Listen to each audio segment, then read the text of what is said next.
How many sets should you do if your goal is to make really good gains? Hey everybody, it's Jason Blaha here. I thought I would chat with you guys and gals a little bit about this today.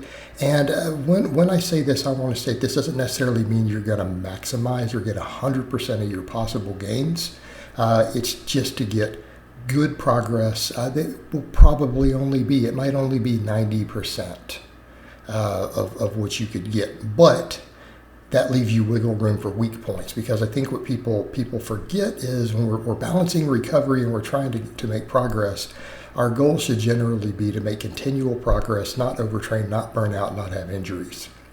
And so for example, if chasing that last little bit of extra muscle growth, you're tired, you hurt all the time, your tendons hurt, or you start getting hurt due to overuse, that actually sets you back. So what we should be looking at is, what do I need to stimulate the vast majority of my muscle growth?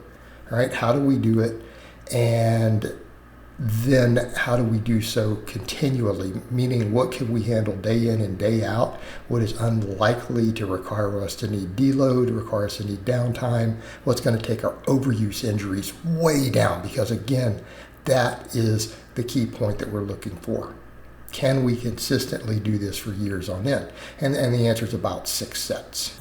6 sets, 6 hard, serious sets taken to failure or close to failure will produce phenomenal muscle growth. And how am I going to count those sets? If it's an isolation exercise, it's obvious, right? 3 sets of an isolation movement is 3 sets for that muscle. Compound movements, I would only count them as full sets towards the primary mover, the biggest one, like pecs on the chest, quads on the squat, maybe glutes or hamstrings for the deadlift, so on and so forth. Although deadlift is big enough, you could count both. And that's how I would do that. So pull-ups and rows would be lats, but then all the other muscles would be half sets. So if you look at it from that perspective, okay, you realize how we would get to 6 sets, okay? And accordingly, if we only need 6 sets of muscle group, then we don't even really need to train the same muscle or body part more than once a week. In other words, I have taken these sort of systems and taken clients and lifters and got phenomenal progress on as few as 3 workouts a week. Okay? The people who we do 4 or 5, this is when we come in and we focus just on only like 1 big movement, 2 big movements at most in a day, and then everything else is just isolation. And we get away with that for those lifters.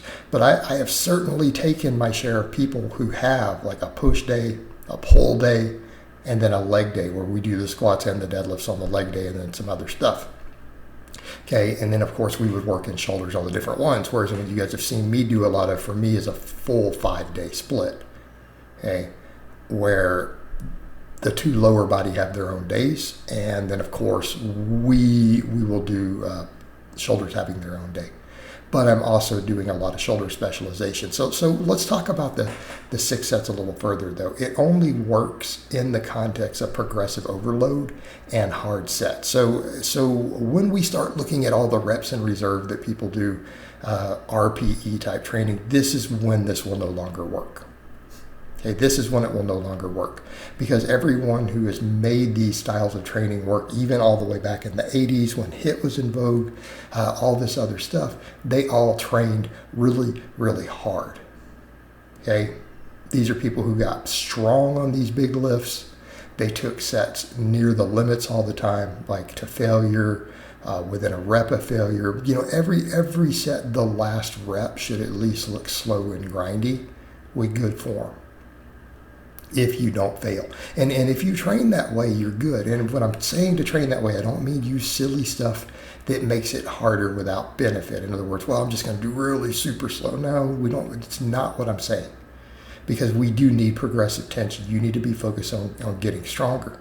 But you should be controlling the weights. Like you see on these curls right here. We're not doing them super slow. We're controlling them and take a set to failure. Okay, that is what you were looking for. Okay, that's what we're looking for. Same thing on this rep work on the benching you're watching. All right, could have ground out maybe 1 more rep when we rack it. Okay, So again, hard sets either close to failure or to failure, but your last rep should always slow down. And if you don't have one of those two things occur, this sort of training won't work. But the upsides to training in this manner, number one, it leaves you plenty of recovery room for other muscles. In other words, if your delts or your biceps or your calves or whatever really are a weak link, your whole body is recovering easily week to week on this type of training. So you can come in and give extra attention to that weak link. Okay? Whatever muscle you think needs the most specialization, you can put a little bit extra oomph into it. Okay? And that's again pretty straightforward situation, right? Just put a little bit extra into there. Okay, and so you could do 9 sets, and you could do that for a couple different muscles, as long as everything else is done 6, not a problem. And obviously some muscles are a little more complex, so those sets could count as individuals, okay? Like your side delts and front delts. You may need to count those as separate muscles. You may need to count the rear delts as a separate muscle from the others, although there's a lot of overlap between those. Because again, those are complicated muscles, so understandable. But you have all of that, and then the other things to think about, you're recovered all the time. Hey, if you're not doing crazy high reps, you're focused on progressive overload, but you're also not using bad form and getting beat up bouncing around, even the heavier weights we would use using progression on this, you're going to be recovered week to week, not going to be beat into the ground, and then your injuries are going to go down. All right. Injuries and the time commitment are a big deal, and that's the one that a lot of the people who push the other stuff don't factor in. People have to have lives outside of the gym. People can't afford to get hurt, and people don't want to spend 2 hours a day lifting, trying to chase an elusive, hypothetical 1% extra muscle growth. All right, and in some cases, hey, sure, go for it. But for the majority of people out there, they're putting in a huge amount of work for either no return or a very minuscule, almost unmeasurable return. Because again, most studies and real world have shown the differences tend to be minuscule when we start going above about 5 or 6 sets a week. And there's been plenty of historic data showing everyone makes good gains on this who is a more experienced lifter. The only exceptions might be sometimes novices who don't know how to train hard. That's it.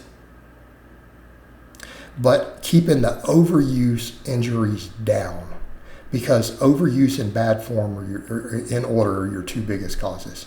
If you can avoid both those things, you don't get hurt. And it doesn't matter if you're doing rep work with 500 pounds on the deadlift. Okay? And then you have the free time to do the other stuff in your life. And I have seen people produce literally contest level physiques training like this for years and years on end in the past, over the decades. Okay, totally been done over and over and over. All right, guys, but that's really all I have to say on that today. I hope it's been informative, and I'll talk to you guys and